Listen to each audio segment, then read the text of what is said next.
नमस्कार विद्यार्थी मित्रांनो, तुमचं स्वागत आहे तुमचा आवडतं YouTube channel learn English with DJK. मित्रांनो, हा व्हिडिओ इयत्ता 7वी वर्गातील विद्यार्थ्यांसाठी बनवलेला आहे, जे महाराष्ट्र स्टेट बोर्डचे विद्यार्थी आहेत. या व्हिडिओमध्ये आपण वॉर्मिंग अप सेक्शन पाहणार आहोत, ते 3.3 न्यूज ॲनालिसिसचे. Let's begin with the warming up section of news analysis. News analysis. News analysis म्हणजे काय की बातमीचे विश्लेषण. Many people believe that all that is printed on paper must be true and reliable. True म्हणजे सत्य आणि reliable म्हणजे विश्वसनीय. अनेक लोकांना असा विश्वास आहे की जे वर्तमानपत्रामध्ये छापून येतं ते सत्य आहे किंवा त्याच्यावर आपण विश्वास ठेवू शकतो. But we also come across म्हणजे नजरेत येणे, bits of information or news items that do not match or do not tally. Bits of information म्हणजे थोडीशी माहिती आणि टॅली असा वर्ड आहे. टॅली म्हणजे जुळणे. our own experience म्हणजे अनुभव, आयडियाज म्हणजे कल्पना etcetera. We also come across म्हणजे आपल्या नजरेत अशा काही गोष्टी येतात की बीट्स ऑफ इन्फॉर्मेशन म्हणजे वर्तमानपत्रात छापून आलेली जी थोडीशी माहिती आहे, और न्यूज आयटम्स किंवा जी न्यूज छापून आलेली आहे, दॅट डू नॉट मॅच और डू नॉट टॅली, ते आपल्या विचारांशी, आपल्याला माहीत असलेल्या सत्यांशी किंवा आपल्याला असणाऱ्या अनुभवांशी जुळून येत नाही. It is necessary to think well and carefully about what we read or hear before we form our opinion. Form our opinion म्हणजे आपले मत बनवणे.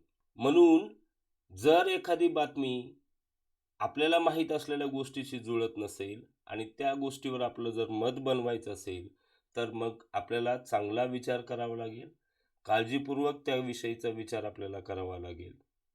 Of course you must do it with an open mind. आणि हे तुम्ही एकदम open mind ठेवून, कुठल्याही प्रश्न, कुठलेही किंतु परंतु मनात न ठेवता ओपन माइंडनी आपण आपलं स्वतःचं मत बनवू शकतो. Friends, let's see. Do you read newspaper every day? तुम्ही दररोज वर्तमानपत्र वापरता का? Do you listen to the news bulletin on radio or TV? तुम्ही रेडिओवर किंवा टीव्हीवरती न्यूज बुलेटिन पाहता का किंवा ऐकता का? You may have seen your elders or friends reading news items and discussing them with feelings. With feelings म्हणजे भावनेने. तुम्ही असं पाहिलं असेल की आपल्या घरामधले जे ज्येष्ठ आहेत ते न्यूज पाहतात किंवा रेडिओवर ते ऐकतात. आपले मित्रही असे अनेक आहेत की जे वर्तमानपत्र वाचतात किंवा रेडिओ टीव्हीवरती न्यूज ऐकतात.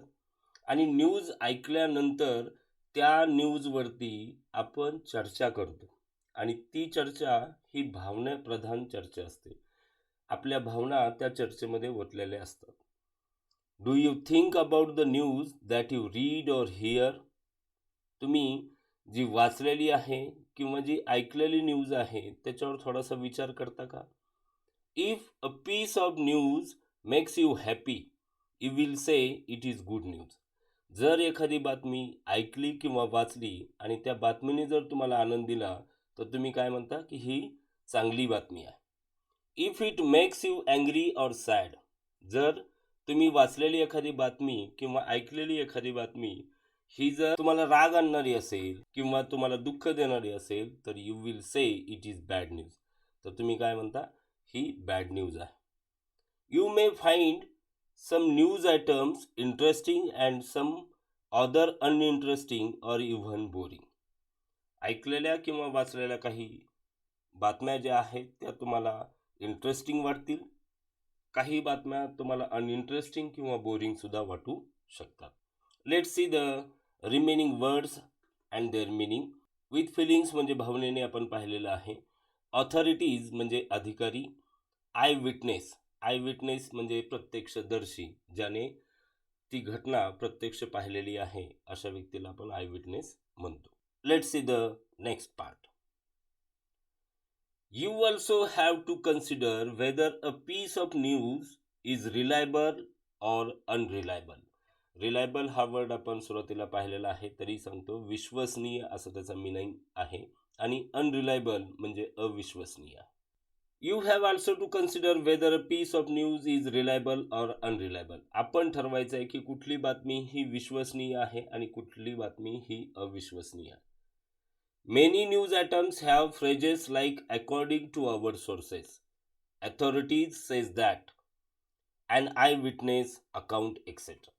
वर्तमानपत्रामध्ये जी न्यूज आपण वाचतो किंवा जी टी व्हीवर किंवा रेडिओवर आपण न्यूज ऐकतो किंवा पाहतो, अशा न्यूजची सुरुवात आपण एका फ्रेजने झालेली पाहतो. त्या फ्रेजेस आहेत अकॉर्डिंग टू आवर सोर्सेस, म्हणजे आमच्या माध्यमाला मिळालेल्या माहितीनुसार. Authorities says that. ऑथॉरिटीज हा वर्ड आपण लास्ट पेजवर पाहिलेला आहे. ऑथॉरिटीज म्हणजे अधिकारी, अधिकाऱ्याच्या म्हणण्यानुसार. किंवा and eye witness account. Account म्हणजे इथे खातं, रिपोर्ट, स्टोरी असं त्याचं मिनिंग आहे. आणि जे प्रत्यक्षदर्शी आहेत यांच्या मतानुसार etcetera. To convince the reader or viewers that the news is reliable. अशा प्रकारच्या फ्रेजेस का वापरल्या जातात? तर जे रीडर्स आहेत म्हणजे जे वाचक आहेत किंवा जे व्ह्यूवर्स म्हणजे जे दर्शक आहेत, तर या लोकांना पटवून द्यायचं आहे की ही बातमी खरी आहे. Or the reporter may simply say. याच्या व्यतिरिक्त आणखी काही फ्रेजेस इथं सांगितलेले आहेत. काही वर्तमानपत्रातील किंवा टी व्हीवरचे रिपोर्टर सहज म्हणून जातात, it is learn that. It is learn that म्हणजे आम्हाला ज्ञात झालेले आहे, आम्हाला माहिती झालेली आहे. किंवा it has come to light that म्हणजे प्रकाश झोतात आलेले आहे, आत्ताच त्या बातमीचं फ्लॅश आपल्यासमोर आलेलं आहे. अशा प्रकारचे फ्रेजेस रिपोर्टर्स आपली बातमी खरी आहे हे पटवून देण्यासाठी, कुणाला तर वाचक असतील किंवा दर्शक असतील यांना पटवून देण्यासाठी अशा प्रकारच्या फ्रेजेस वापरतात. Read the news item given in A B C and D. A B C and D ज्या न्यूज आयटम आहेत त्या तुम्ही वाचा. You may have heard phrases like breaking news. तुम्ही कदाचित अशा फ्रेजेस ऐकलेले असेल की ब्रेकिंग न्यूज. टी व्हीवर जेव्हा आपण पाहतो तेव्हा ब्रेकिंग न्यूज म्हणून न्यूज दाखवली जाते. किंवा शॉकिंग न्यूज. शॉकिंग न्यूजसुद्धा असतात की ज्या धक्का देणाऱ्या बातम्या असतात. अशा प्रकारच्या फ्रेजेस टी व्हीवर आपण पाहतो. In what other ways can we describe a piece of news. या शब्दांच्या व्यतिरिक्त म्हणजे ब्रेकिंग न्यूज किंवा शॉकिंग न्यूजच्या व्यतिरिक्त आपण कुठल्या वेगळ्या फ्रेजेस आपण वापरू शकतो? In what other ways can we describe a piece of news.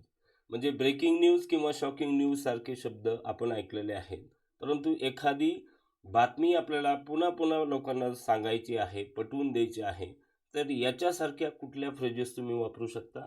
तर let's see. Latest news, sad news किंवा टेरिबल न्यूज यासारख्या फ्रेजेस आपण वापरू शकतो. Suggest suitable adjectives.